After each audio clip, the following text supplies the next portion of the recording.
A சமம் 1 2 3 4 மற்றும் B சமம் n என்க. மேலும் f is a to b ஆனது f of x சமம் x cube என வரையறுக்கப்படுகிறது எனில் ஃபர்ஸ்ட் கொஸ்டின் f இன் வீச்சகத்தை காண்க, செகண்ட் கொஸ்டின் f எவ்வகை சார்பு என காண்க. A வந்து 1 2 3 4 கொடுத்துட்டாங்க அண்ட் B வந்து நேச்சுரல் நம்பர்ஸ் n-க்கு சமம் அப்படின்ட்டாங்க.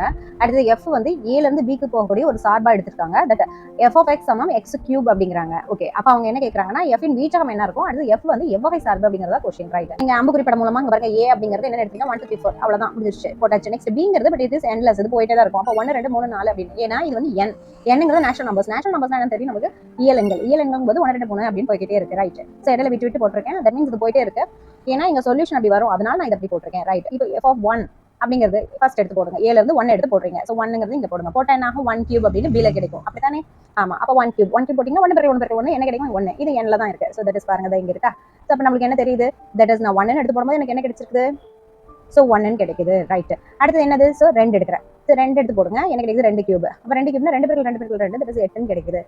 அப்ப 2ங்கிறது எதை கொடுக்குது, 8 கொடுக்குது. Okay right. அடுத்து 3ங்கிறது எதை கொடுக்குது பாருங்க, தட் இஸ் 3 கியூப் அப்படின்னு போட்டா 3 பெருக்கல் 3 பெருக்கல் 3 27 கொடுக்குது. அப்ப 3ங்கிறது என்னது 27 கொடுக்குது. நெக்ஸ்ட் இப்ப 4 நான் போடுறேன்னு வச்சுக்கோங்க. அப்ப என்ன கிடைக்குது 4 கியூப். அப்ப 4 பெருக்கல் 4 பெருக்கல் 4 64. இதுவும் n ல தான் இருக்கு. அப்ப அதே நம்ம என்னது பாருங்க 4ங்கிறது 64 கொடுக்குது.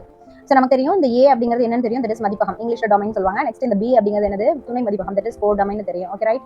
இப்போ ஃபர்ஸ்ட் क्वेश्चन என்ன கேட்டிருந்தாங்க, தட் இஸ் இங்க பாருங்க. சோ தட் இஸ் f இன் வீச்சகம் இல்லையா, fங்கிறது இங்க இருந்து இங்க போன function, that is x cube. அது போட்டா என்ன கிடைச்சது, தட் இஸ் fங்கிறது 1 8 27 64. சோ இதுதான் அதனுடைய வீச்சகம். இப்போ செகண்ட் क्वेश्चन என்ன கேட்டிருந்தாங்க, f எவ்வகை சார்புன்னு தான் கேட்டிருந்தாங்க. f என்பது A ல இருந்து B க்கான சார்பாகும். எப்படி இது சார்புன்னு சொல்றோம், இந்த A இருக்குல்லவா, இந்த A ல இருந்து B க்கு என்னது மேப்பிங் நடந்திருக்கு. அதுல பாருங்க 1 2 3 4 4 உறுப்புகளுக்குமே மேப்பிங் நடந்திருக்கு. First condition okay. Second condition என்னது, சோ இதுல ஒரு உறுப்பானது ரெண்டு விதமான ஆன்சரை தரல இல்லையா, அப்படிங்கும்போது சோ செகண்ட் கண்டிஷன் ஓகே. அப்ப நமக்கு இது சார்புன்னு தெரிஞ்சிச்சு. அதனாலதான் f என்பது A ல இருந்து B க்கான சார்பாகம்னு போட்டேன். நெக்ஸ்ட் A இன் உறுப்புகள் அனைத்தும் B இல் வெவ்வேறு நிழல் உருக்களை, தட் இஸ் இமேஜை வந்து கொண்டுள்ளது.